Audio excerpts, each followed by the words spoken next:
రాజశేఖర్ గారు యాక్చువల్గా ఈ సినిమాలో లాస్ట్ క్లైమాక్స్ ముందు మీరు చెప్తారు కదా అతని లైఫ్లో అంటే ఫాదర్ కన్నా ఆ అమ్మాయి వచ్చినప్పుడు అతను సక్సెస్ సాధిస్తాడని చెప్తారు కదా ఒక సీన్లో. అవును. Yes sir. అది అప్పుడే కదా మా మనసు ప్రశాంతంగా ఉంటుంది. మనసు ప్రశాంతంగా ఉంటే ఈ కెన్ రేస్ బెటర్ అన్న ఇదే. సో సో మీ మీ లైఫ్ రేస్లో జీవిత గారు ఎలాంటి ఇది పోషించారు sir compare to that scene?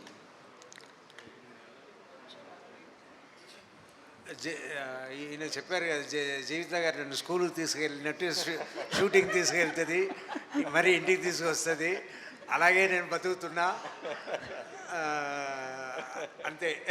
ఇంకోటి సార్, అంటే ఈ ఈ సినిమా చూసినప్పుడు ఆ శర్వా క్యారెక్టర్ చూసినప్పుడు, అంటే మీ క్యారెక్టర్ కాదు సార్, ఇలాంటి క్యారెక్టర్ ఇలాంటి స్క్రిప్టు మీ ఎర్లీ స్టేజ్లో మీరు మగాడు ఇలాంటి సినిమాలు చేసిన టైంలో వచ్చుంటే బాగుండేది అనే ఫీల్ ఏమన్నా మీకు కలిగిందా సార్?